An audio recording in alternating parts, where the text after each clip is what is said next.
శుక్లాంబరధరం విష్ణుం సస్వర్ణం చతుర్భుజం ప్రసన్నవదనం ధ్యాయేత్ సర్వవిఘ్నోపశాంతయే అని స్వామివారి నమస్కారం చేసుకుని మనం వ్యాస భాగవతంలో ఇప్పుడు 4వ స్కందంలో ఉన్నాము.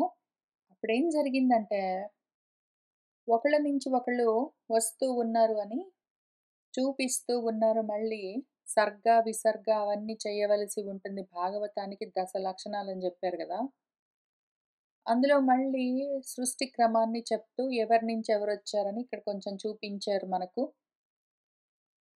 ఒకళ్ళ నుంచి ఒకళ్ళు మన అంగుడి నుంచి వేణుడు, వేణుడి నుంచి పృథువు, పృథువు నుంచి ఆయన కొడుకు విజితాసుడు, అక్కడి నుంచి ఇంకా ఒకళ్ళ నుంచి ఒకళ్ళు వస్తూ ఉన్నారు అని.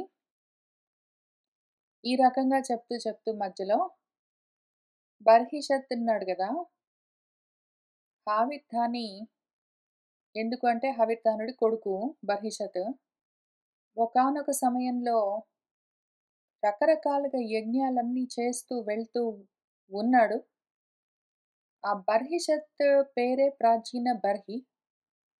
ఆయనకు ఒక 10 మంది కొడుకులు కలిగారు. వాళ్ళందరినీ ప్రచేతసులని పిలుస్తారు వరకు వచ్చాము.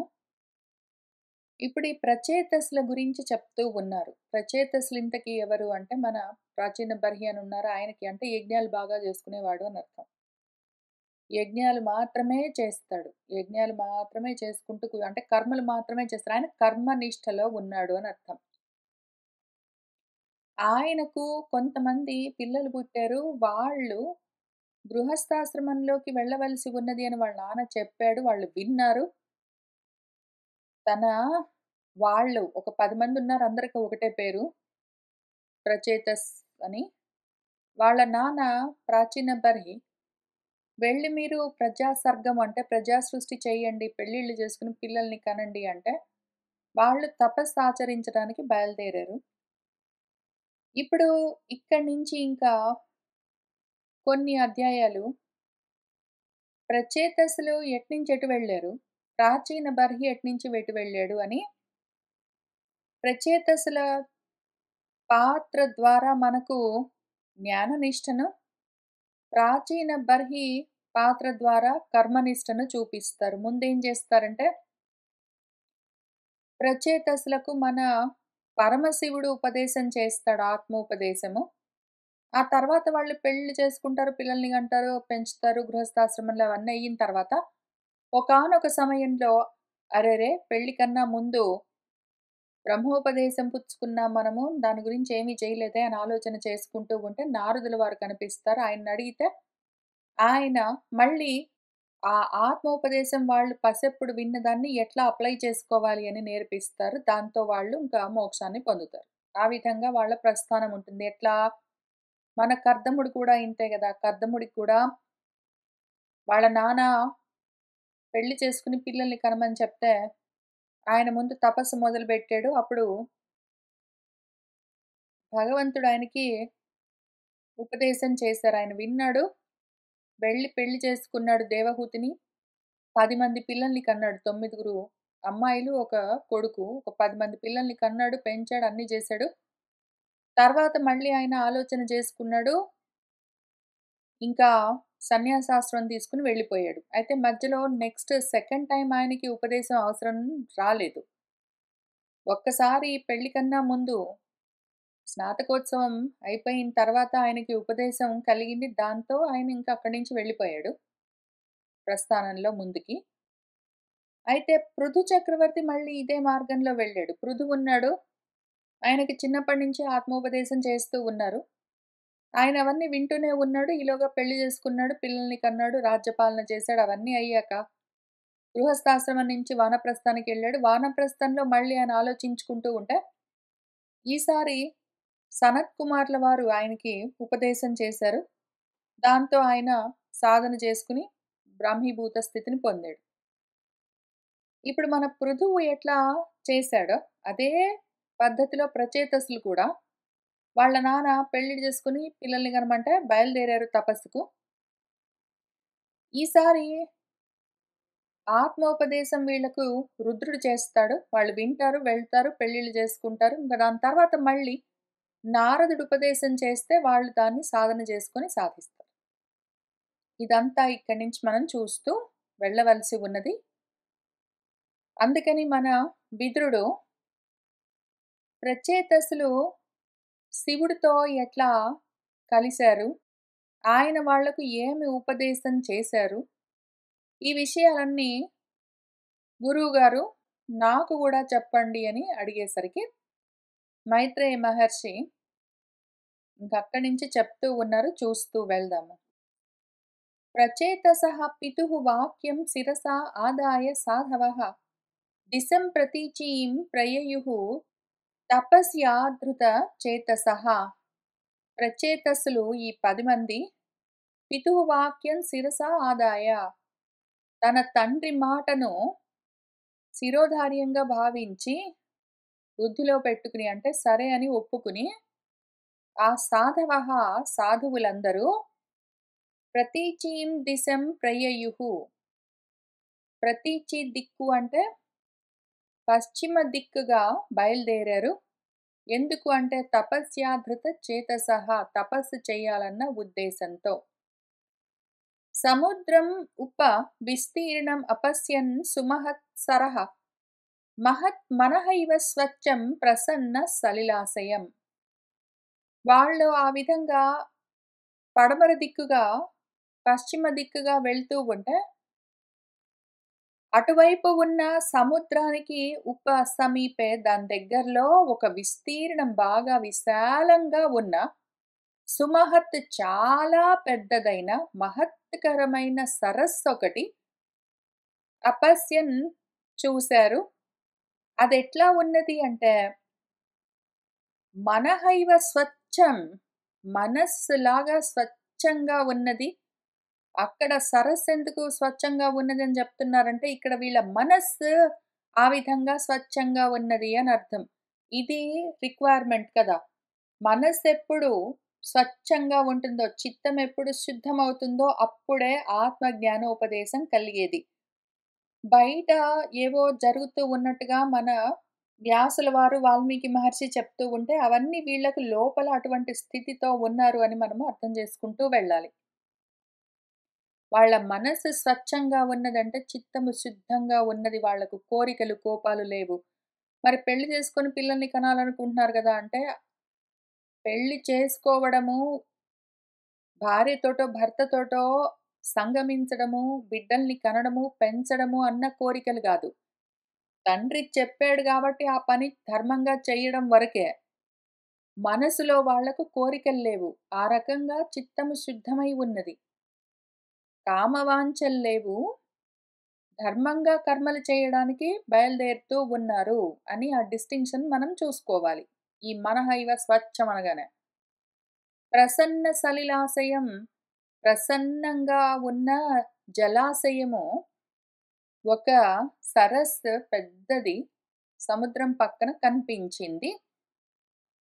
అది నీల రక్తోత్పల అంభోజ కల్హార ఇందీవరాకరం హంస సారస చక్రాహ్వ కారండవ నికూజితం మత్త భ్రమర సౌస్వర్య హృష్ట రోమలతాంఘ్రిపం పద్మకోశ రజహ దిక్షు విక్షిపత్ పవనోత్సవం. అటువంటి అందమైన ఆ సరస్సు. ఆ సరస్సు ఎట్లా ఉంది అంటే మనస్సులాగా స్వచ్ఛంగా ఉన్నది. అందులో నీలము నలుపు రంగుతో, రక్తము ఎరుపు రంగుతో ఉన్న ఉత్పలాలు, అంభోజాలు, పద్మాలు, కల్హారాలు, ఇందీవరాలు, ఇవన్నీ కూడా పద్మాలకి, కలువలకి, తామరలకు రకరకాల పేర్లు. వీటి యొక్క ఆకరమై ఉన్నది ఆ సరస్సు. పద్మాల కొలను కనిపించింది వాళ్లకు. అక్కడ హంసలు, సారస పక్షులు అంటే బెగురు పక్షులు అంటాము, నీటి కోయిలలు అట్లాంటివి, చక్రవాహ పక్షులు, కారండవాలు, బాతులు నీళ్ల దగ్గర ఉండేవి, అవన్నీ కూడా కూజితం, కూస్తూ ఉన్నాయి చక్కగా. ఆ హంసల కూతలు అవన్నీ వినిపిస్తూ ఉన్నాయి అక్కడ. మదించి ఉన్న మత్తెక్కిన భ్రమరాల యొక్క సుస్వరము, హృష్టము, హర్షంతో రోమములన్నీ నిక్కబడుచుకుంటున్నాయా అన్నట్టుగా లతలతో అల్లుకుని అంగ్రిపాలు అంటే పాదాలతో నీటిని పానం చేసేవి చెట్లున్నాయి. అక్కడ ఎట్లా ఉన్నది అంటే, అందమైన స్వచ్ఛమైన నీటితో ఉన్న విశాలమైన పద్మాల కొలనున్నది. అందులో నీలపు రంగుతో, ఎరుపు రంగుతో, తెలుపు రంగుతో ఇన్ని రకాల రంగుల పద్మాలన్నీ ఉన్నాయి. ఆ పద్మాల యొక్క మకరందాన్ని పానం చేసి మత్తెక్కి ఉన్న భ్రమరాలన్నీ సుస్వరాలు చేస్తూ ఉంటే ఆ కొలనంతా, సమీపమంతా సౌశ్వర్యంతో నిండి ఉన్నది. దాంతో ఆ చుట్టుపక్కల ఉన్న చెట్లన్నీ హర్షంతో రోమాలన్నీ నిక్కబొడుచుకున్నాయా అన్నట్టుగా కనిపిస్తున్నట్టు, వాటికి లతలన్నీ అల్లుకుని ఉన్నాయి. ఈ పద్మాలున్నాయి గదా! పద్మాల కొలనిలోని పద్మాల్లోని కోసెము వాటి దుద్దుల్లో ఉన్న రజస్సు అంటే, ఆ పువ్వుల పుప్పొళ్ళన్నీ అన్ని దిక్కుల్లో పవనుడి చేత, గాలి చేత విక్షిపత్ చల్లబడుతూ ఉంటే, ఉత్సవంగా ఉన్నది ఆ చుట్టుపక్కలంతా. అంటే వీళ్ళ మనసు అంత స్వచ్ఛంగా ఉండి, అంత సంతోషంగా, ఉల్లాసంగా, ఉత్సాహంగా ఉన్నది అని అర్థము. తత్ర అక్కడ గాంధర్వమాకర్ణ్య దివ్య మార్గ మనోహరం విసిస్మ్యుః రాజపుత్రాః తే మృదంగ పణవాది అను. తత్ర అక్కడ వీళ్ళు అటునుంచి వెళ్తూ ఉన్నారు. వెళ్తూ ఉంటే ఈ సరస్సు కనిపించింది. సరస్సు దగ్గర చక్కటి పరిమళభరితమైన గాలులన్నీ వీస్తూ ఉన్నాయి. తుమ్మెదల జంకారాలు వినిపిస్తూ ఉన్నాయి. హంసలు, బాతుల యొక్క కూతలు వినిపిస్తూ ఉన్నాయి. అవన్నీ చూస్తూ ఉండగానే గాంధర్వ గానం గూడా వినిపించింది ఆ సరస్సులోనించి. అది దివ్యంగా ఉన్నది. మనోహరంగా ఉన్నది. దివ్య మార్గంలో చక్కటి స్వరాల్లో మృదంగాలు, పణవాలు మొదలైన వాయిద్యాలతో పాటు కూడి ఈ గాంధర్వ గానం వినిపిస్తూ ఉంటే, దివ్యమైన గాంధర్వ గానం వినిపిస్తూ ఉంటే, తే రాజపుత్రాః రాజపుత్రులు ఈ 10 మంది ప్రచేతసులు విసిస్మ్యుః చాలా ఆశ్చర్యపోయారు. విస్మయం పొందారు వాళ్ళు. తర్హి ఏవ అప్పుడే ఏం జరిగిందంటే, సరసః తస్మాత్ నిష్క్రామంతం సహ అనుగం ఉపగీయమానం అమరప్రవరం విబుధానుగైః తప్తహేమ నికాయాభం సితికంఠం త్రిలోచనం ప్రసాద సుముఖం వీక్ష్య ప్రణేముః జాత కౌతుకాః. తర్హి ఏవ అప్పుడే, ఇంతట్లోనే తస్మాత్ సరసః సరస్సు లోపల నుంచి నిష్క్రామంతం బయటికి వస్తూ ఉన్న ఒక ఆయన కనిపించారు. ఆయన ఎట్లా ఉన్నారు? సహ అనుగం తన అనుచరులతో పాటు ఉన్నారు. విబుధానుగైః దేవతలందరూ, దేవతలు, ఋషులు, గంధర్వులు వాళ్ళందరూ గూడా గానాలన్నీ చేస్తుంటే వాళ్ళ చేత ఉపగీయమానం గొప్పగా స్తుతింపబడుతూ ఉన్నాడు. అమరప్రవరం దేవతల్లోనే శ్రేష్ఠుడు. చూడడానికి ఎట్లా ఉన్నాడు అంటే తప్త హేమనికాయాభం కాల్చిన బంగారపు కాంతులతో ఉన్నది ఆయన కాయము, ఆయన దేహము. సితికంఠం ఆయన కంఠము స్వచ్ఛంగా తెల్లగా ఉన్నది. సితి అన్న పదానికి నలుపు అని అర్థమున్నది, తెలుపు అని అర్థమున్నది. ఇక్కడ తెలుపు అని తీసుకుంటున్నాను నేను. మీకు కావాలంటే నలుపుగా ఉన్నదనుకోవచ్చు. నలుపుగా ఉన్నది అంటే మళ్ళీ కథంతా చెప్పుకోవాలి. ఎందుకైనా కంఠం నలుపుగా మారిందని. ఇక్కడ తెలుపుగా ఉన్నదని చూసుకుందాం. స్వచ్ఛంగా తెల్లగా ఉన్నదాయన కంఠం. శంఖంలాగా ఉన్నది. త్రిలోచనం 3 కన్నులతో ఉన్నాడు. ప్రసాద సుముఖం అనుగ్రహం చూపించడం కోసం సుముఖంగా ఉన్నాడు. అనుగ్రహించడానికి సిద్ధంగా ఉన్నాడు. అటువంటి వాణ్ణి వీక్ష చూసి మన ప్రచేతసులు జాత కౌతుకాః ఎంత కుతూహలం కలిగిందంటే పరమోత్సాహంతో వాళ్ళు ఆయనకు ప్రణేముః నమస్కారం చేశారు. సహ తాన్ ప్రపన్నార్తిహరః భగవాన్ ధర్మవత్సలః ధర్మజ్ఞాన్ శీల సంపన్నాన్ ప్రీతః ప్రీతాన్ ఉవాచః. మన భగవంతుడు ధర్మవత్సలుడు. ధర్మం అంటే అంత వాత్సల్య భావము. ధర్మాన్ని అనుష్ఠానం చేసేవాళ్ళంటే అంత ప్రీతి. ప్రపన్న ఆర్తిహరుడు. ప్రపన్నులు, ప్రపద్దంటే ఆయన దగ్గరికి వచ్చిన వాళ్ళ యొక్క ఆర్తిని హరించేవాడు హరుడు. ఆ భగవంతుడు ఇప్పుడు ప్రీతుడై ఉన్నాడు. ఎవరి పట్ల అంటే సహా మన భగవంతుడు వాళ్ళు ఆ 10 మంది ప్రచేతసులు ధర్మజ్ఞులు, ధర్మం తెలిసిన వాళ్ళు, శీల సంపన్నులు, ప్రీతితో ఉన్నారు. అటువంటి వాళ్ళను చూసి ఈయన కూడా సంప్రీతుడై వాళ్ళతో ఈ విధంగా ఉవాచః అంటూ ఉన్నారు.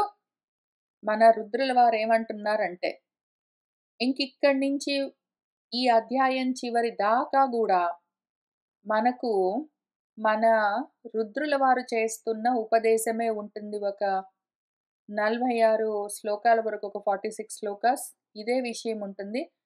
ఇందులో చాలా విషయాలను ఉపదేశం చేస్తారు. మనం వీటిని ఇంతకు ముందు గూడా 2, 3 స్కందాల్లో చూస్తూ వస్తూ ఉన్నాము. ఈ ఉపదేశం అత్యవసరం కాబట్టి ప్రతి స్కందం చివర్లో ఈ ఉపదేశం మనకు తప్పకుండా ఉంటుంది. ఆత్మోపదేశం తప్పకుండా చేస్తారు.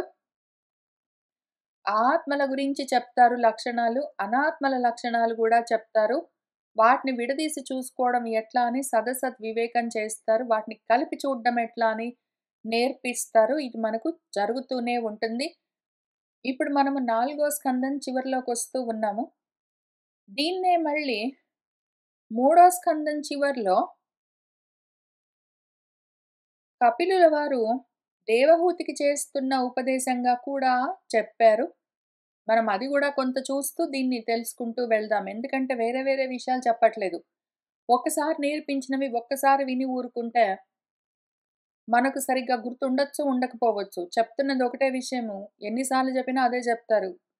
శ్లోకాలు అక్కడక్కడ మారినట్టుగా కనిపిస్తాయి గానీ విషయం మాత్రం మారదు. శ్లోకాల్లో పదాలు అక్కడక్కడగా మారొచ్చు, కానీ విషయం మాత్రం మారదు. శబ్దాలు మారొచ్చు, అర్థం మాత్రం మారదు. వాటిని కలుపుకునే చూడాలి మనము. ప్రతి చోట ఇదే చెప్తారు అన్న విషయం మనకు తెలియాలి. దాన్ని ఎన్ని సార్లు చెప్తే అన్ని సార్లు జాగ్రత్తగా ఒకసారి కొంచెం అర్థమవుతుంది. ఇంకొకసారి వింటే ఇంకా కొంచెం ఎక్కువ అర్థమవుతుంది. ఇంకోసారి వింటే ఇంకా కొంచెం ఎక్కువ అర్థమవుతుంది. చివరికి దాన్ని పట్టుకోవాలి ఆ విధంగా. సరే, రుద్రుల వారు ఏమంటున్నారో చూద్దాము. యూయం వేదిషదః పుత్రాః విదితం వః చికీర్షితం అనుగ్రహాయ భద్రం వః ఏవం మే దర్శనం కృతం. పుత్రాః, నాయనలారా, యూయం మీరందరూ వేదిషదః, వేదిషత్ అంటే వేదిక పైన కూర్చున్న వాళ్ళు, కళ్యాణ వేదిక, వివాహ వేదిక కావాలి అని కోరుకుంటూ ఉన్నవాళ్ళు, వివాహాన్ని యజ్ఞంగా మీరు వహించాలని కోరుకుంటూ ఉన్నారు, గృహస్థాశ్రమంలోకి వెళ్ళాలని కోరుకుంటూ ఉన్నారు. అటువంటి మీ యొక్క చికీర్షితం, చికీర్ష అంటే కోరిక, విదితం తెలుసు. మీరెందుకు ఇటువైపు వస్తున్నారో, ఎందుకు తపస్సు చేయాలని కోరుకుంటున్నారో, ఏ కారణానికో తెలుసు. భద్రం, మీకు భద్రమవుగాక. మీ అనుగ్రహాయ, మిమ్మల్ని అనుగ్రహించడం కోసమే. ఎందుకు అంటే చదువు కాగానే ఉద్యోగం తెచ్చుకుందాము, పెళ్లి చేసుకుందాము, పిల్లల్ని కందాము, ఇంకా సెటిల్ అయిపోదాం, ఇల్లు కొనుక్కోనో కట్టుకునో అని ఆలోచన ఉంటుంది. అయితే మనకు భాగవతంలో మాటి మాటికి చదువైపోయింది, ఇంకా గృహస్థాశ్రమంలోకి వెళ్ళాలి అనగానే ముందు, గృహస్థాశ్రమంలోకి వెళ్లే కన్నా ముందు ఈ ఉపదేశం, ఆత్మోపదేశం తప్పకుండా ఉంటుంది. ఈ ఆత్మను గురించి తెలుసుకోకుండా డైరెక్ట్‌గా అనాత్మల్లోకి వెళ్ళిపోయామంటే గృహస్థాశ్రమంలోకి, అందులో నుంచి బయటపడడానికి మనకు మార్గం తెలియదింక. కనీసం ఇప్పుడు మనం ఏం చేస్తున్నాము, ఏదో బడిలో 10థ్ క్లాస్ వరకో, కాలేజ్ వరకో ఏంటో ఒకడంతా చదువుకుంటాము. చదువయిపోయిన తర్వాత పెళ్లి చేసుకుంటాము, పిల్లల్ని కంటాము, పెంచుతాము, ఉద్యోగాలు చేస్తాం, ఏంటేంటో చేస్తూ ఉంటాము. ఈ చదువైపోయి పెళ్లి చేసుకునే ముందు బ్రహ్మచర్యాశ్రమానికి, గృహస్థాశ్రమానికి మధ్యలో ఈ ఉపదేశం మనకెవరు చేయలేదు. కాబట్టి మనము డైరెక్ట్‌గా ఇట్నుంచి అటు దొర్లుకుంటూ వెళ్ళిపోయాము. ఇప్పటికి తెలుసుకుని మళ్ళీ వెనక్కి వెళ్ళి ఆత్మోపదేశం పొంది తర్వాత మళ్ళీ దాన్ని సాధించేందుకు మననము, నిధిధ్యాసనం చేయవలసొస్తున్నది. అందుకని ఆ విధంగా చేస్తున్నాము. అక్కడ మిస్ అయిపోయాము. కాబట్టి ఇక్కడ తెలుసుకుంటున్నాము.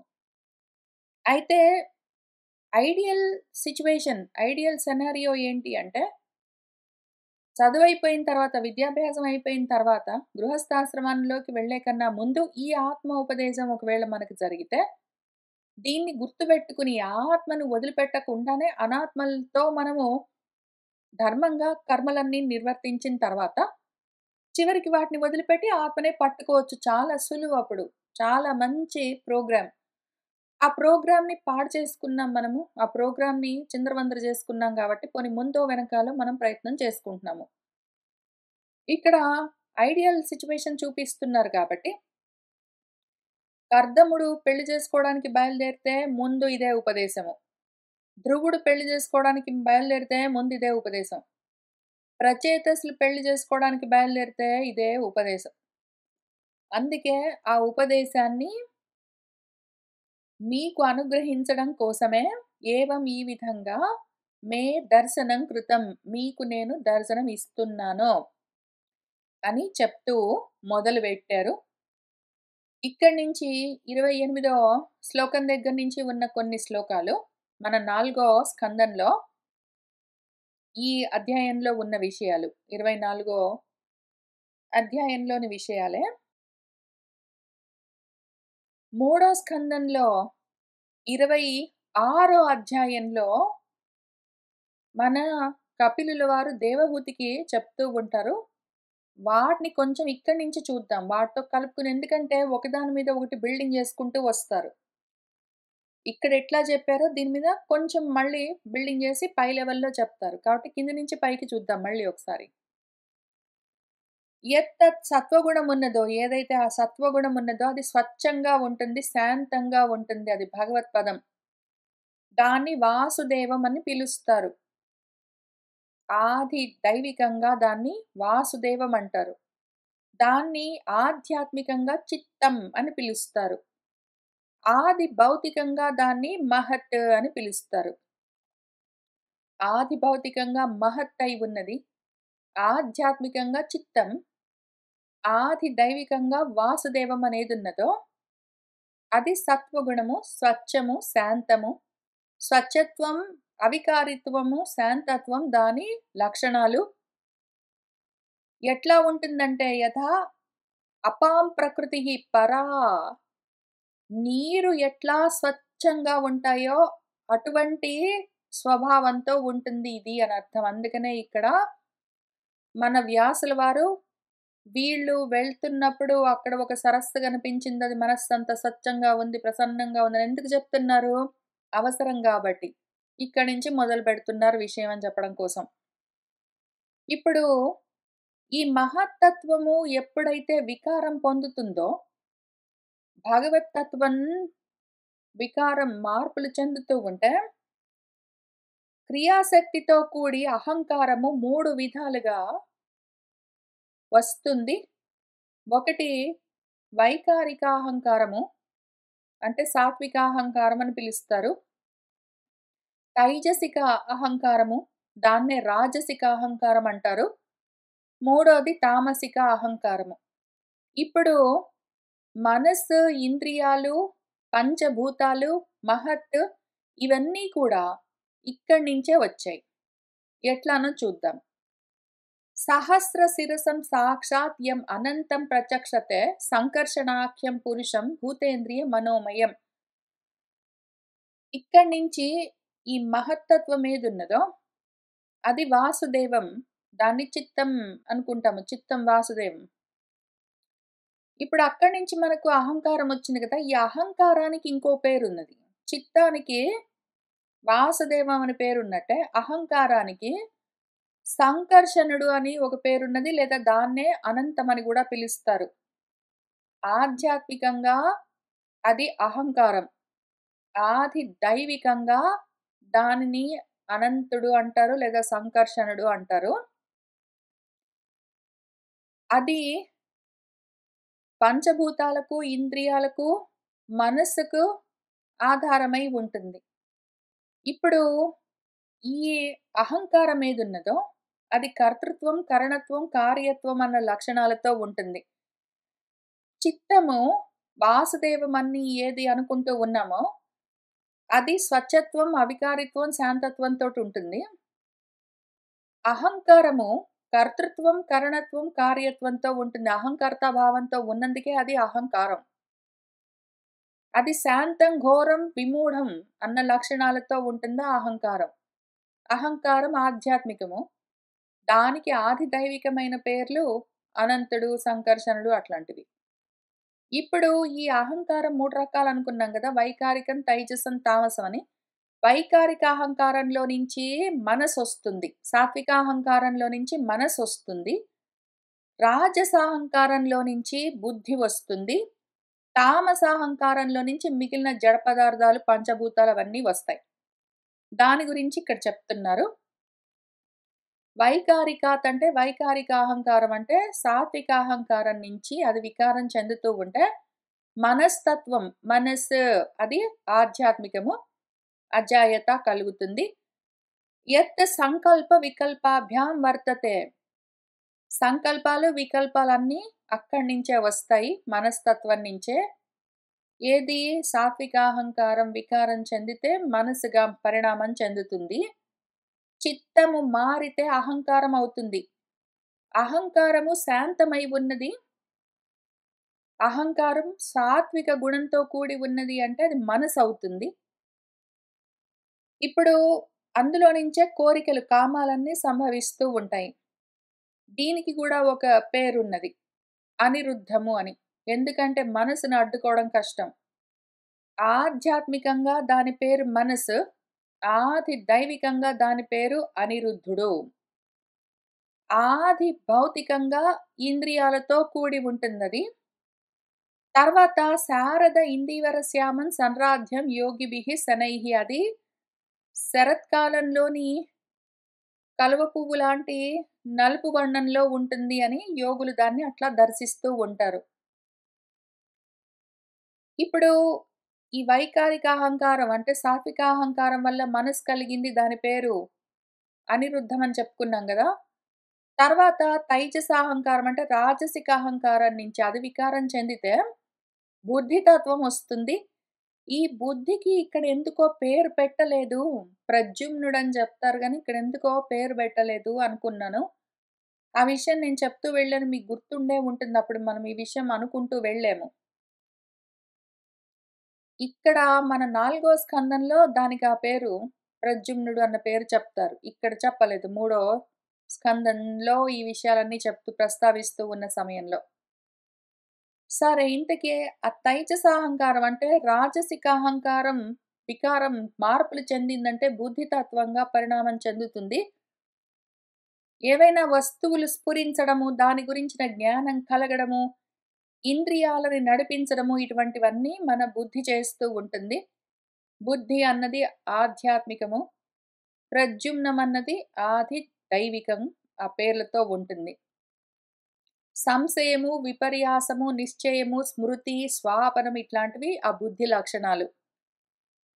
సంశయాలతో ఉంటుందది. అవునా? కాదా? ఇది ఇట్లానేనా? కాదా? ఇది ఇంకెట్లైనా ఉంటుందా అని.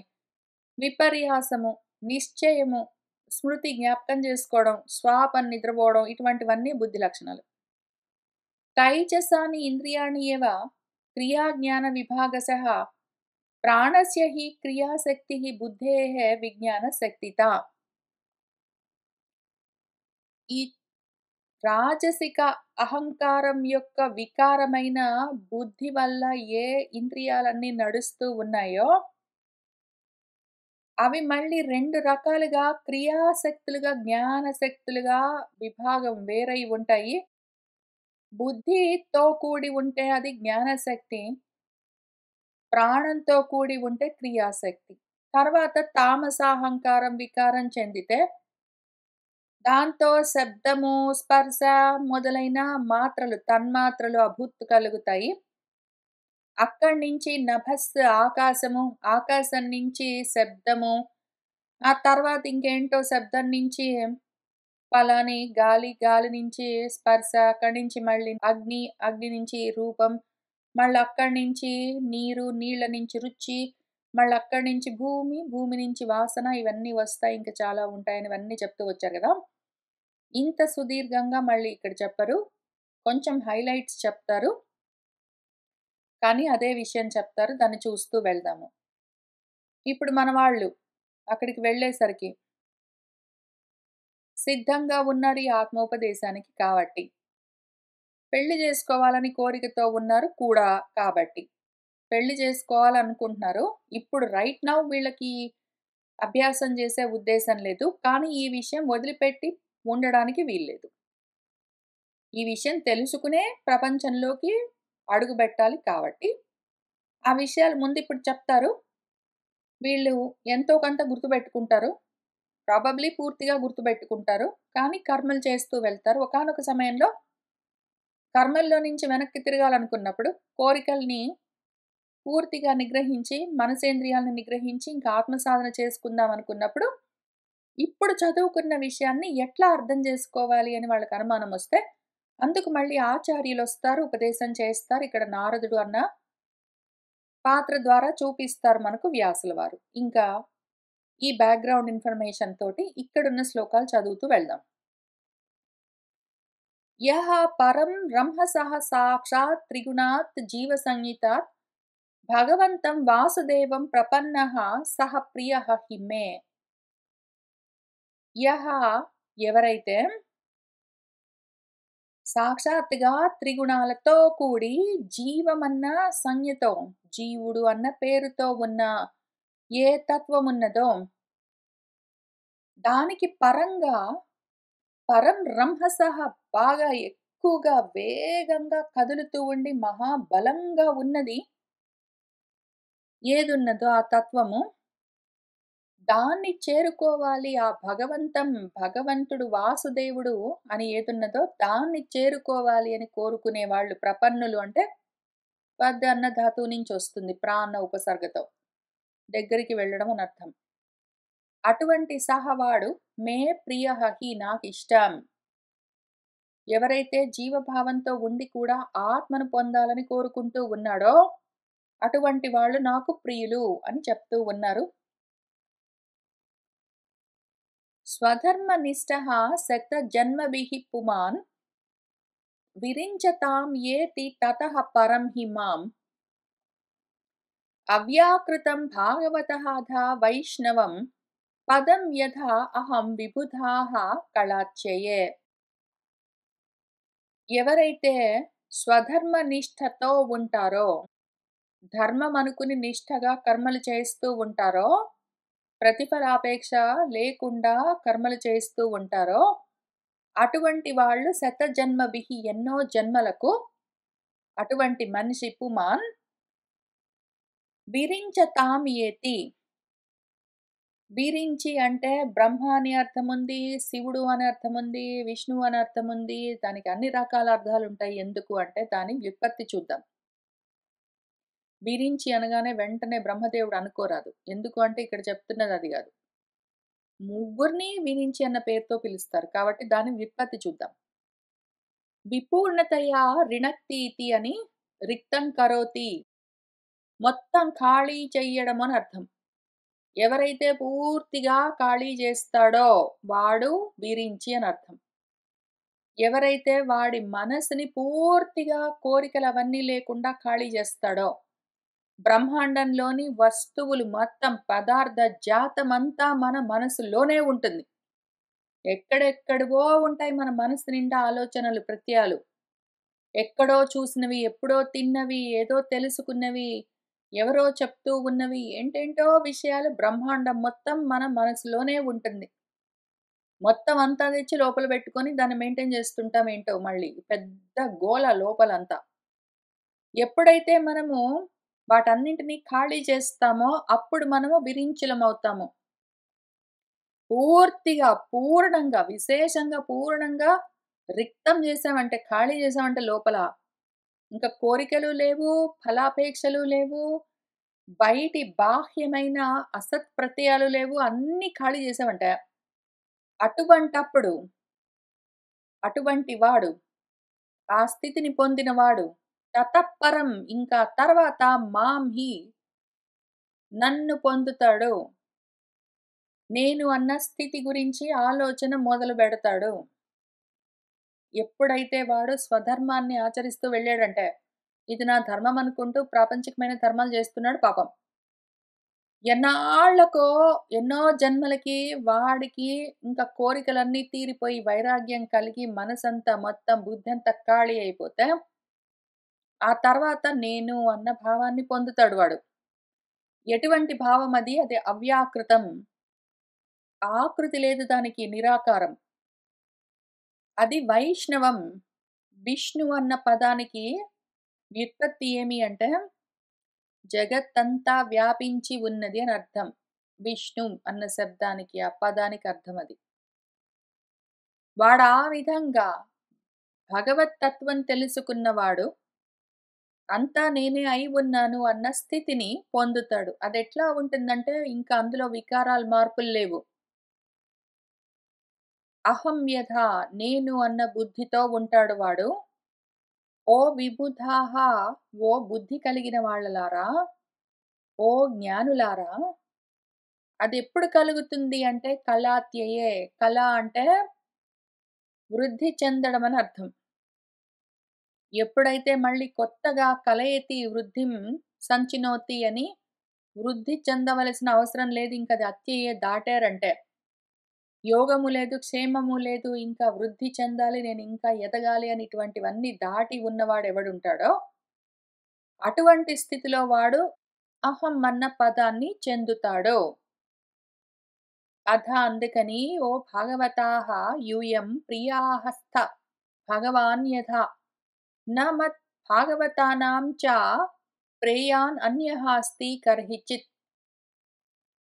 అందుకని ఓ భాగవతులారా, యూయం మీరు, భగవాన్ యథా భగవంతుడు వేరు, మీరు వేరు గాదు. అదే విధంగా ప్రియాఃస్థ ప్రియులై ఉన్నారు. ఎవరైతే భాగవతులో వాళ్లకు మత్ అన్యః నేను కాక, నేను అన్న ఆలోచన కాక అన్యమైంది ప్రేయాన్న వేరేది ఇష్టమైంది ఉండనే ఉండదు. ఆత్మను మించి ప్రియమైంది ఇంకేది ఉండదు. ఆత్మను మించి ప్రియమైంది ఇంకేది ఉండదు ఎవడికైనా సరే. కర్హిచిత్ ఎప్పుడు, ఎక్కడ, ఏ విధంగా ఉండదది నాస్తి. ఎందుకు అంటే, సత్ చిత్ ఆనందం అని ఏది చెప్తారో దాన్నే అస్థి భాతి ప్రియం అని పిలుస్తారు. అస్థి అంటే ఉండడం, భాతి అంటే ప్రకాశిస్తూ ఉండడం. అది ప్రియం. అది నేను అన్న స్వరూపం, ఆత్మ. దాన్ని మించి ప్రియమైంది ఇంకేది లేదు. ఎందుకంటే ఉన్నది ఒక్కటే, దాని పేరు ప్రియం. దాన్ని మించి ప్రియంగా ఉన్నది ఇంకేమీ ఉండదు. అవన్నీ దాటిన స్థితి, కళాత్యయమైన స్థితిలోనే ఈ విషయం తెలుస్తుంది. ఇదం వివిక్తం జప్తవ్యం పవిత్రం మంగళం పరం నిశ్రేయసకరం చాపి శ్రూయతాం తత్ వదామి వః. ఇంతవరకు చెప్పాను గదా! నేను ఎన్ని శ్లోకాలు చెప్పాను? 1, 2, 3 శ్లోకాల్లో చెప్పాను. అర్థమైందా? ఓ ప్రచేతసులారా! ఇక్కడ కూర్చుని వింటూ ఉన్న భాగవతులారా! విభుదులారా! ప్రియులారా! ఓ వేదిషదులారా! పుత్రులారా! నేను చెప్తున్న మాటలు ఇక్కడ కూర్చుని వింటూ ఉన్న మీరు తెలుసుకున్నారా ఈ 3 పద్యాల్లో నేను చెప్పిందేంటో? అర్థమయ్యిందా? కాలేదండి గురువుగారు. సరే అయితే ఇంకో రకంగా చెప్తాను.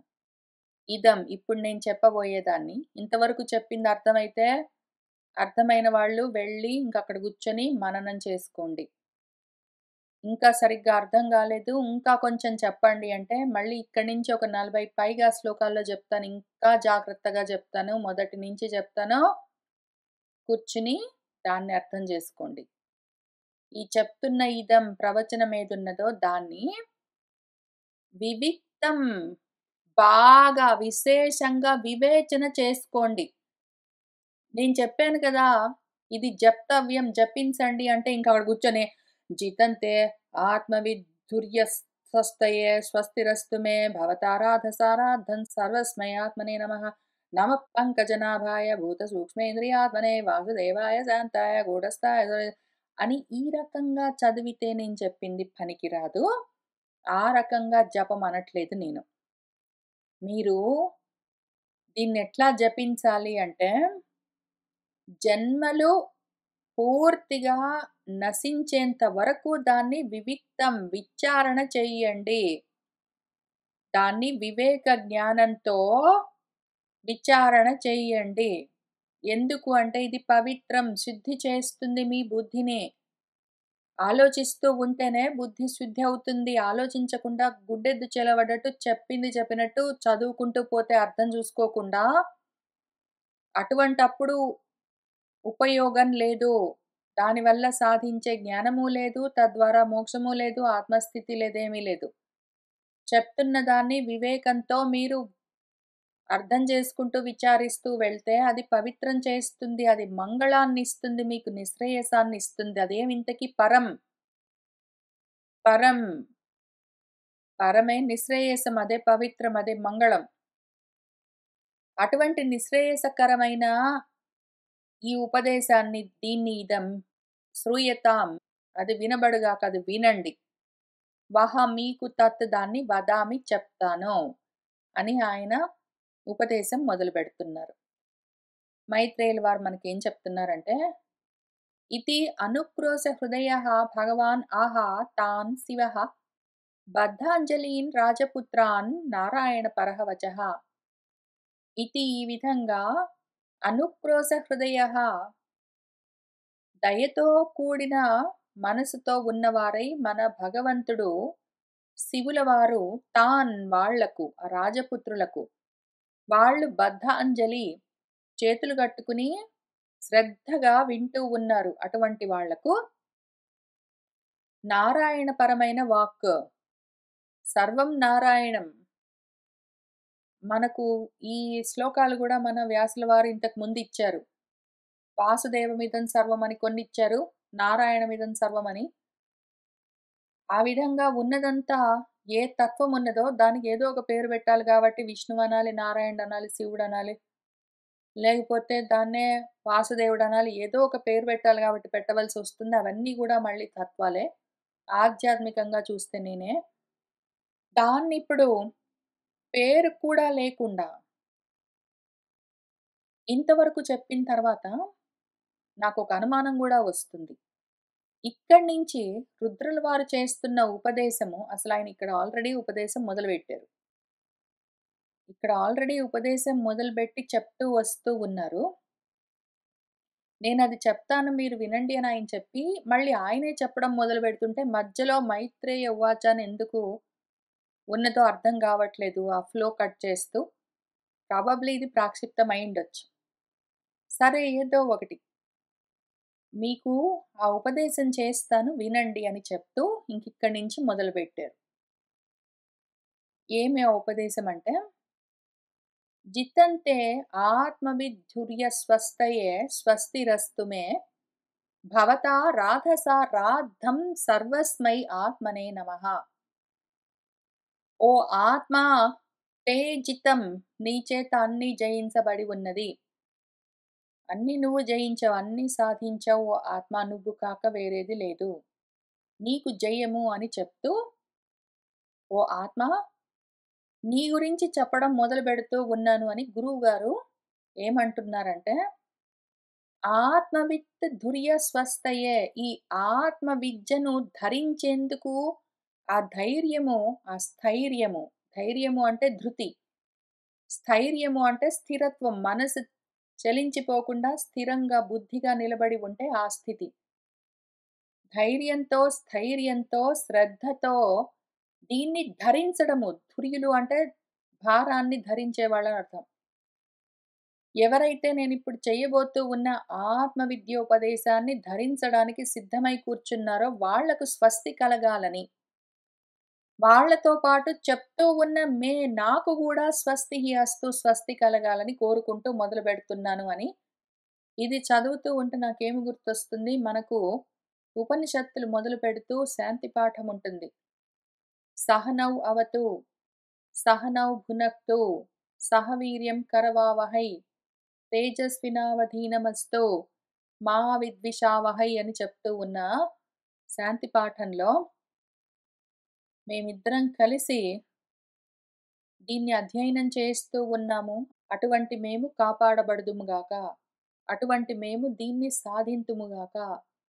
మేము గొడవలు పెట్టుకోకుండా కలిసి సఖ్యతతో ఉండి దీన్ని తెలుసుకుందుముగాక, అధ్యయనం చేద్దుముగాక అని ఆ మంత్రంలో ఉంటుంది. ఆ విధంగా ఇది వింటూ పట్టుకోవడానికి ప్రయత్నం చేస్తూ ఉన్నవాడికి, చెప్తూ ఉన్న నాకు కూడా స్వస్తి కలగాలి అని ముందు కోరుకుని, ఆ తర్వాత ఇక్కడి నుంచి నమస్కారం చేస్తూ ఉన్నారు. కొన్ని మంత్రాలన్నీ, కొన్ని శ్లోకాలన్నీ నమస్కారాలుంటాయి.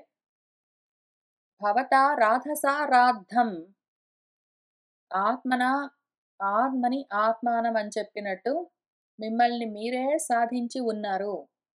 అటువంటి సర్వస్మై ఆత్మనే, సర్వాత్మ స్వరూపమైన మీకు నమః నమస్కారము అని ఆత్మ నమస్కారం చేస్తూ ఉన్నాడు మన గురువు గారు. నమః పంకజనాభాయ భూత సూక్ష్మేంద్రియ ఆత్మనే వాసుదేవాయ శాంతాయ కూటస్థాయ స్వరోచిషే. పంకజనాభాయ పద్మము నాభిగా కలిగిన వాడు ఎవరు? ఎందుకు పద్మము నాభిగా కలిగిన వాడు? మళ్ళీ ఇక్కడికొద్దాం. మనం 3వ స్కందంలో 26వ అధ్యాయంలో అస్సలు అనగనగా ఒకానొక సమయంలో ఈ మహత్తత్వము, హిరణ్మయమైన మహత్తత్వము అండంగా వచ్చిందని చెప్తూ, ఆత్మగతమైన విశ్వాన్ని ఆ కూటస్థుడు జగత్ అంకురః, జగత్తుకి అంకురమిది. అంకురార్పణ ఇక్కడ జరుగుతూ ఉన్నది. దాన్ని తనలోనే తీవ్రమైన తమస్సుతో నిద్రపోతున్న ఆ జగత్తుని తన సొంత తేజస్సుతో ఆ చీకట్లలో నుంచి బయటికి తీసి మేల్కొల్పుతూ ఉన్నాడు అని ఇక్కడేదో చెప్తూ ఉన్నారు గదా! అక్కడి నుంచి చూస్తూ వస్తూ ఉన్నాము. అవే మాటలు ఇక్కడ వాడుతూ ఉన్నారు. కూటస్థం, శాంతం ఎందుకు అంటే వాసుదేవం అది చిత్తం. చిత్తం ఆధ్యాత్మికం. వాసుదేవం ఆది దైవికం. భూత సూక్ష్మ ఇంద్రియాత్మ అంటే మహత్తుగా ఉన్న ఏ తత్వం ఉన్నదో అది ఆది భౌతికం.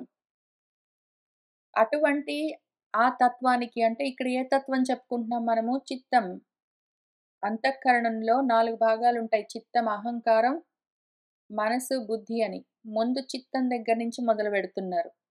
స్వరోచిషే అంటే తన స్వయం ప్రకాశకత్వంతో అనర్థం. స్వతేజస అనేది చెప్పారో అది. ఆ స్వరోచిషే తన పాటికి తాను ప్రకాశిస్తూ ఉన్న, కూటస్థమై అచలమై ఉన్న, శాంతమై ఉన్న, వాసుదేవమన్న పేరుతో ఉన్న ఆది దైవికంగా వాసుదేవమని, ఆధ్యాత్మికంగా చిత్తమన్న పేర్లతో ఉన్న ఏ భూతాలంటే పంచభూతాలు, పంచ సూక్ష్మ భూతాలు, పంచ ఇంద్రియాల రూపమై ఉన్నదేదున్నదో ఆ ఆత్మతత్వానికి నమః నమస్కారము. ఇప్పుడు చిత్తం అయిపోయింది గాబట్టి, ఇక్కడ చిత్తం అని పేరు చెప్పలేదు. ఇక్కడ చెప్పారు. అందుకని కలిపి చూసుకోవాల్సొస్తుంది మనకు. అక్కడ, ఇక్కడ కలిపెందుకు చూస్తున్నామంటే, ఇక్కడ కొన్ని పేర్లు చెప్పారు. ఇక్కడ కొన్ని పేర్లు చెప్తున్నారు. అన్నీ కలిపి చూసుకోవాలి మనము. ఆధ్యాత్మికంగా, ఆది భౌతికంగా, ఆది దైవికంగా. కన్‌ఫ్యూజ్ కారాదు. ఇవన్నీ వేరే, వేరే విషయాలు గాదు. ఉన్నది ఒకటే. 3 విధాలుగా తెలుస్తూ ఉంటుంది. తర్వాత సంకర్షణము అంటే, మన అహంకారము. ఎందుకు అంటే, ఇక్కడ చూసుకున్నాం గదా! సంకర్షణం అంటే మహత్తత్వం వికారం చెందింది అంటే క్రియాశక్తితో కూడి అహంకారం 3 విధాలుగా ఉంటుంది. వైకారికం, తామసం, రాజసికం అని అందులో. మనసు, ఇంద్రియాలు అవన్నీ ఉంటాయి భూతాలతో సహా మహత్ అవన్నీ. సహస్ర శిరసం అనంతమైన తలలతో ఉంటుంది ఆ అనంతము. సంకర్షణం అహంకారం ఎన్ని తలలతోటైనా పైకి లేస్తుందని మనం అప్పుడు చెప్పుకుంటూ వచ్చాము. కాబట్టి ఇక్కడ సంకర్షణం అని చెప్తున్నదేమి అంటే అహంకారం. ఈ సంకర్షణాయ, సూక్ష్మాయ, దురంతాయ, అంతకాయ చ నమః విశ్వప్రబోధాయ ప్రద్యుమ్నాయ అంతరాత్మనే. ఈ సంకర్షణమన్న ఆది దైవికమైన పేరుతో ఉన్న, అహంకారమన్న ఆధ్యాత్మికమైన పేరుతో ఉన్న, సూక్ష్మ భూతాలు, ఇంద్రియాలు వాటితో కూడి ఉన్న, అంతు లేకుండా ఉన్న, అందుకనే అనంతం. దురంతం అని ఇక్కడ చెప్పారు గదా! దాన్నిక్కడ అనంతం అని జెప్తున్నారు. అనంతం అని ఇక్కడ ఏది జెప్తున్నారో, దాన్నిక్కడ దురంతం అని జెప్తున్నారు. అన్నింటికి అంతు కలిగిస్తుంది కాబట్టి, అటువంటి అంతఃకరణం యొక్క ఒకానొక రూపము అహంకారము. దాని పేరు సంకర్షణము లేదు అనంతము. దానికి ఆ సూక్ష్మ భూతాలుగా ఉన్న ఆది భౌతికమైన తత్వానికి నమః నమస్కారము. ఇప్పుడు చిత్తమైపోయింది, అహంకారం అయిపోయింది గదా! తర్వాత ప్రద్యుమ్నము అని బుద్ధి వస్తున్నది. ఇక్కడ బుద్ధి గురించి చెప్పినప్పుడు తైజసాహంకారం అంటే రాజసిక అహంకారం వికారం చెందితే బుద్ధితత్వంగా పరిణామం చెందుతుంది అన్నారు. దాని లక్షణాలు జెప్పారు గానీ, ఆ బుద్ధికి పేరు ఇక్కడ చెప్పలేదు. ఆది దైవికమైన పేరు చెప్పలేదు. ఇక్కడేమో ఆధ్యాత్మికంగా దాన్ని బుద్ధి అంటారని ఏం చెప్పలేదు. మనం కలుపుకొని చూసుకుందాము. విశ్వప్రబోధాయ అన్నింటికి ప్రబోధ, బోధ అంటే బుద్ధి. అన్నింటిని తెలిపేది అని అర్థం అంటే బుద్ధి. ఆధ్యాత్మికంగా బుద్ధితత్వంగా ఉన్నదేదున్నదో దానికి ఆది దైవికంగా ప్రద్యుమ్నమని పేరు. అంతరాత్మ అంటే అంతఃకరణంలో అదొక రకం. దానికి నమః నమస్కారం. నమో నమో అనిరుద్ధాయ ఋషికేశ ఇంద్రియాత్మనే నమః పరమహంసాయ పూర్ణాయ నిభృతాత్మనే. ఇప్పుడు వాసుదేవం చిత్తమొచ్చింది. సంకర్షణం అహంకారమొచ్చింది. ప్రద్యుమ్నం బుద్ధొచ్చింది. ఇప్పుడు అనిరుద్ధం మనసొస్తున్నది. ఋషికేశాలకు, ఇంద్రియాలకు ఆధారమై ఉన్నదేదున్నదో ఆ స్వరూపంగా ఉన్నది. ఇక్కడేం జెప్పారు మనకు? వైకారికాత్ వికుర్వాణాత్ మనస్తత్వం అజాయత అని చెప్పినప్పుడు సంకల్ప వికల్పాలతో ఉంటుంది. కామాల సంభవం అంతా అక్కడి నుంచే. దాన్ని అనిరుద్ధుడని పిలుస్తారు. ఋషికాలకు, ఇంద్రియాలకు అధీశ్వరుడు అని. దాన్నిక్కడ ఋషికేశ ఇంద్రియాత్మనే. ఋషికములంటే ఇంద్రియాలు. వాటి స్వరూపంగా ఉన్నదేదున్నదో మనస్తత్వము, మనసు అని ఆధ్యాత్మికంగా చెప్పుకునేది. ఆది దైవికంగా అనిరుద్ధుడు అని పిలుస్తున్నారు. దానికి నమస్కారము. ఇప్పుడు ఎన్నొచ్చాయి మనకు? వాసుదేవం చిత్తం, సంకర్షణం అహంకారం, ప్రద్యుమ్నం బుద్ధి, అనిరుద్ధం మనసు. మనోబుద్ధి చిత్తాహంకారాలన్న అంతఃకరణ రూపము. అంతఃకరణం ఒక్కో టైంలో ఒక్కొక్క రూపాన్ని ఎత్తుతుంది. దానిష్టం అది చేసే పనిని బట్టి. అది అనుమానాలతోటి, నిర్ణయాలతోటి ఉంటే అదే అంతఃకరణము. బుద్ధిగా ఉంటుంది. అప్పుడు దాని పేరు ప్రద్యుమ్నం. ఎందుకు అంటే ద్యుతి అంటే ప్రకాశం అని అర్థం. అన్నీ ప్రకాశిస్తుంటాయి దానికి బుద్ధికి. ఎప్పుడైతే అది సంకల్పాలన్నీ చేస్తూ ఉంటుందో, ఆ పోనీలే అంటుంటుంది, ఆ కావాలి కావాలంటుందో, కోరికలతో ఉంటుందో, అప్పుడది ఇంద్రియాలను నడిపిస్తూ ఉంటుంది. ఇంద్రియాలుగా ఉంటుంది. అందుకే దాని పేరు ఇంద్రియం. అందుకనే మనసుని మనం ఇంద్రియం అని పిలుస్తాం. ఇంద్రుడు అని పిలుస్తాం. దాన్ని అనిరుద్ధుడు. ఎందుకంటే దాన్ని నిరోధించడం కష్టం. ఆపలేం మనసును. అది ఆ రకంగా కోరికలతో ఉన్నప్పుడు అంతఃకరణము మనసుగా ఉంటుంది. దాన్నప్పుడు కంట్రోల్ చేయడం చాలా కష్టం. ఒకవేళ అదే మనసు కోరికలు లేవు, ఆలోచనలు లేవు, శాంతిగా, స్వచ్ఛంగా, క్వైట్‌గా ఉన్నది అంటే చిత్తమై ఉంటుందది. శుద్ధమైంది అంటే చిత్తమైతుందది. చిత్తశుద్ధి అంటే శుద్ధిగా ఉన్న చిత్తం అని అర్థం. చిత్తం మళ్ళీ సెపరేట్‌గా శుద్ధం అవ్వవలసిన అవసరం లేదు. శుద్ధమై ఉంటే అంతఃకరణము, కోరికలు, కోపాలు అంటే రాగద్వేషాలు లేకుండా ఎప్పుడైతే అంతఃకరణం శుద్ధమై ఉంటుందో అప్పుడది చిత్తమై ఉంటుంది. చిత్తాన్ని శుద్ధి చేయవలసిన పని లేదు. మనసుగానో, బుద్ధిగానో, అహంకారంగానో ఉంటే, అహంకారంగా ఉన్నది అంటే నేను కర్తను, నేను కర్మలు చేస్తున్నాను, నాకివి కావాలి, నేను అనుభవిస్తున్నాను అనుకుంటూ కర్తవ్యం, కరణత్వం, కార్యత్వం రకరకాలుగా శాంతం, ఘోరం, మూఢం ఇవన్నీ ఉంటే అది అహంకారం. అదే అంతఃకరణం అప్పుడు అహంకారంగా ఉంటుంది కర్మలు చేసుకుంటూ. ఎప్పుడైతే కర్మలు చేయదు, కోరికలు లేవు, అనుమానాలు లేవు, నిర్ణయాలు లేవు, సంకల్పాలు లేవు, అన్నీ ఖాళీ అయ్యాయంటే, అప్పుడది శుద్ధంగా ఉంటుంది అంతఃకరణం క్వైట్‌గా, క్లీన్‌గా, శాంతంగా, స్వచ్ఛంగా. అప్పుడు దాని పేరు చిత్తం. ఇప్పుడు ఇన్ని చెప్పేసరికి ఇన్ని రకాలుగా ఉన్నాయి, ఇన్ని వేరు వేరుగా ఉన్నాయని అనుకుంటున్నారా? వాసుదేవం వేరు, అనిరుద్ధం వేరు, సంకర్షణం వేరు, అనంతం వేరు, ప్రద్యుమ్నం వేరు, చిత్తం వేరు, మనసు వేరు, అహంకారం వేరు, పంచభూతాలు వేరు, ఇంద్రియాలు వేరు. ఇవన్నీ వేరు వేరు అనుకుంటున్నారంటే మాత్రం మళ్ళీ వెనక్కి రండి. మొత్తం అంతా పరమహంస స్వరూపము. సోహం అదంతా నేను అని ఆత్మస్వరూపము. పరం స్వరూపం దాని పేరు. పూర్ణమది. పూర్ణమద పూర్ణమిదం. పూర్ణాత్ పూర్ణముదచ్యతే. పూర్ణాత్ పూర్ణమాదాయ పూర్ణమేవ అవశిష్యతే. ఇంక పో అని మనకు ఆ శాంతి పాఠం చెప్పినట్టు ఎందులో నుంచి ఎన్ని తీసినా, ఎందులో ఎన్ని పెట్టినా, ఎక్కడి నుంచి ఏది బయటకొచ్చినా, మళ్ళీ వెళ్ళి ఎందులో ఉన్నా, మొత్తం అంతా కలిపి ఒక్కటే పూర్ణం. అది విషయం. అది నిభృతాత్మ. అది అన్నింటికి ఆధారమై ఉంటుంది. దానికి ఆధారం అవ్వవలసింది ఏదీ లేదు. చాలా ఇంట్రెస్టింగ్‌గా నిభృతం అంటే అర్థమే పూర్ణం.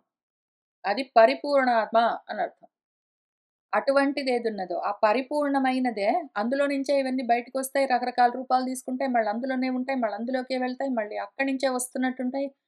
అందులోనే ఏదో చేస్తూ ఉన్నట్టుంటాయి. అందులోనే ఉంటూ ఉంటాయి. ఇంకిట్లానే జరుగుతూ ఉంటుంది. రకరకాల రూపాలుగా వికారాలు చెందినట్టుగా రకరకాల విశేషమైన ఆకారాలను తీసుకుంటాయి. కానీ ఉన్నదంతా ఒక్కటే. అటువంటి ఆత్మ ఏదున్నదో స్వరూపము, దానికి నమః నమస్కారము అని చెప్తున్నారు.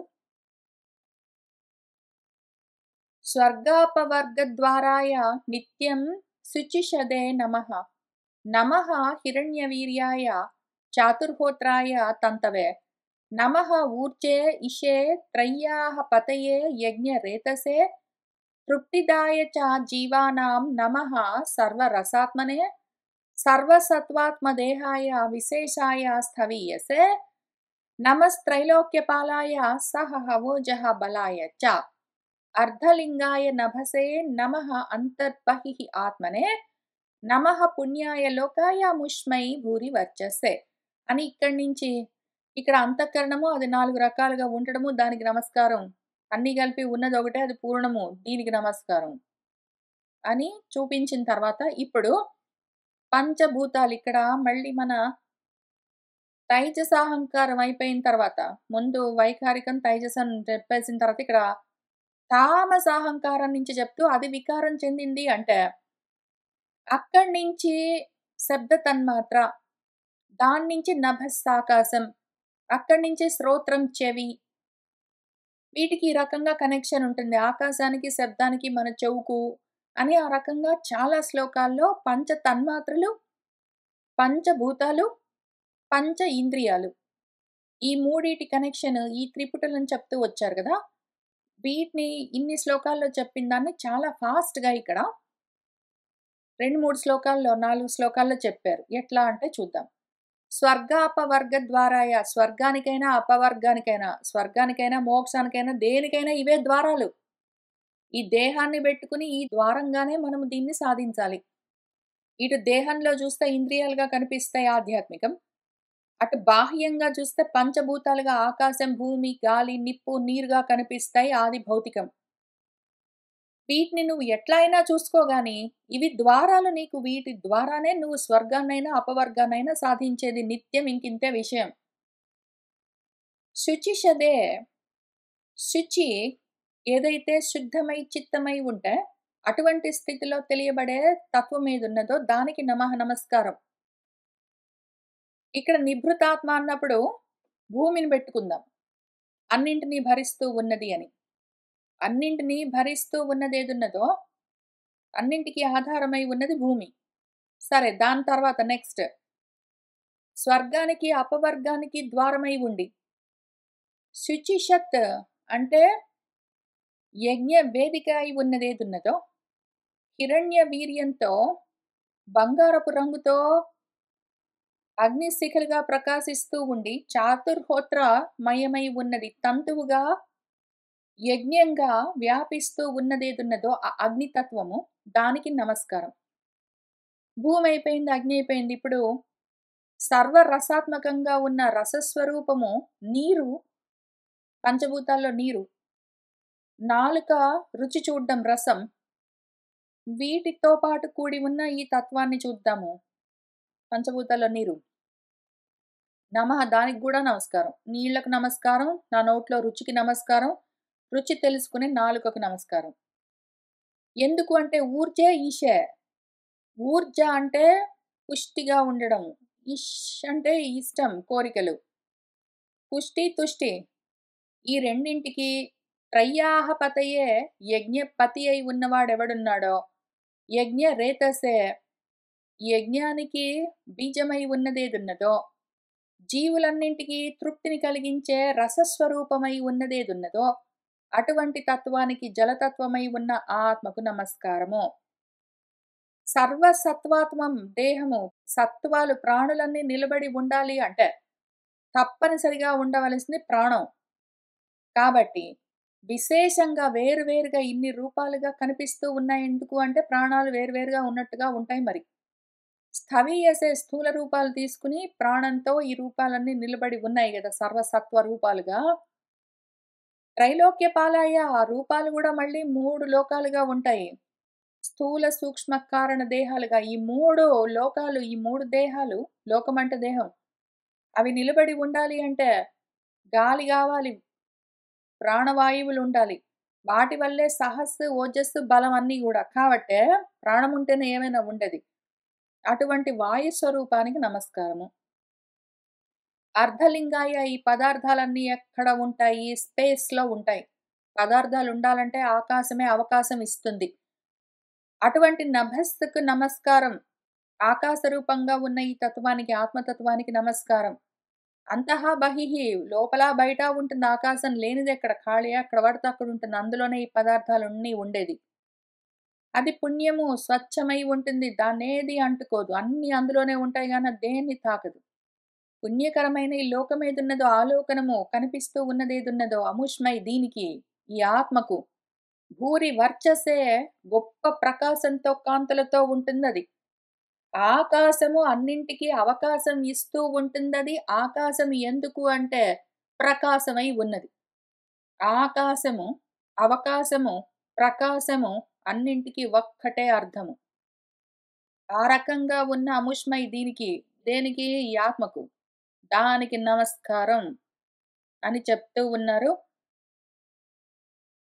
ప్రవృత్తాయ నివృత్తాయ పితృదేవాయ కర్మణే నమః అధర్మ విపాకాయ మృత్యవే దుఃఖదాయ చ.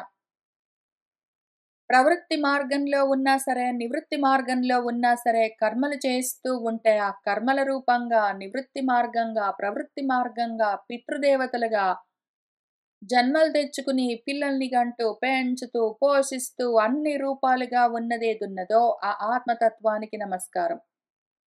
అధర్మాలు, ధర్మాలు ఏవైనా సరే పరిపాకం చెందితే వాటికి కావలసిన పాపపుణ్య ఫలాలను ఇస్తూ ఉన్న తత్వానికి నమస్కారం.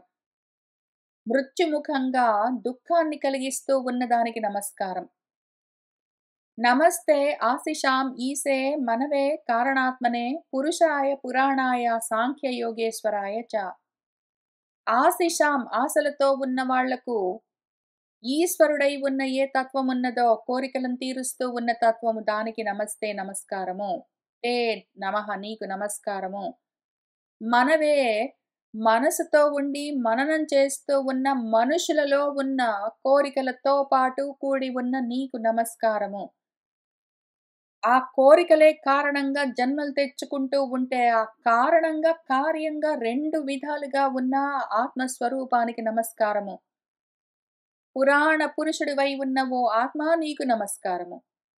సాంఖ్యము, యోగము అని 2గా కర్మనిష్ట, జ్ఞాననిష్టగా కనిపిస్తున్న వాటన్నింటికీ కూడా ఈశ్వరమయమై ఉన్న ఏ తత్వమున్నావో నువ్వో, ఓ ఆత్మ నీకు నమస్కారము. శక్తిత్రయ సమేతాయ మీఢుషే అహంకృతాత్మనే చేతః ఆకూతి రూపాయ నమః వాచః విభూతయే. 3 శక్తులతో కూడి ఉండి, జ్ఞానశక్తి, క్రియాశక్తి, ద్రవ్యశక్తి అని 3 శక్తులతో కూడి ఉండి, మీఢుషే ఎవరైతే కోరుకుంటారో వాళ్ళకి ఆ కోరికలని ప్రదానం చేస్తూ ఉన్న స్వరూపము. మీఢుష్ అంటే మేహతి సించతి ఇతి అని, దదాతి వసూని అని దాని వ్యుత్పత్తి. కోరుకున్న కోరికలను తీర్చేది అని అర్థం. కోరుకున్న కోరికలను ఈడేర్చేదేదున్నదో అది మీఢుషే. అటువంటి నీకు అహంకార ఆకృతిలో ఉన్న ఆ ఆత్మస్వరూపానికి నమస్కారము. చేతః ఆకూతి రూపాయ. చేతః అంటే చేతస్, ఆకూతి అంటే ఆలోచన. చైతన్యంతో కూడి ఆలోచన రూపంగా ఉన్న జ్ఞానశక్తిగా ఉన్న ఓ ఆత్మ నీకు నమస్కారము. వాక్కులుగా ఉండి వ్యవహారాలతో విభూతులుగా పరిణామం చెందుతూ ద్రవ్యాలుగా, పదార్థాలుగా ఉండి క్రియాశక్తిగా ఉన్న ఓ ఆత్మ నీకు నమస్కారం. వాచో విభూతయే క్రియాశక్తి స్వరూపమైన ఓ ఆత్మ నీకు నమస్కారం. చేతః ఆకూతి రూపాయ జ్ఞానశక్తి స్వరూపమైన ఆత్మ నీకు నమస్కారం అని చెప్తూ ఉన్నారు. ఇక్కడి నుంచి 44వ శ్లోకం దగ్గర నుంచి నమస్కారాలు ఆపేసి, మనకు ధ్యాన యోగానికి కావలసిన ధ్యాన వస్తువును ఇస్తూ ఉన్నారు. మనం దీన్ని గూడా చూసుకుంటూ ముందుకు వెళ్దాం. ఇవాల్టికి ఇక్కడికి ఆపుతున్నాను. సర్వం శ్రీకృష్ణ పరబ్రహ్మ పాదారవిందార్పణమస్తు.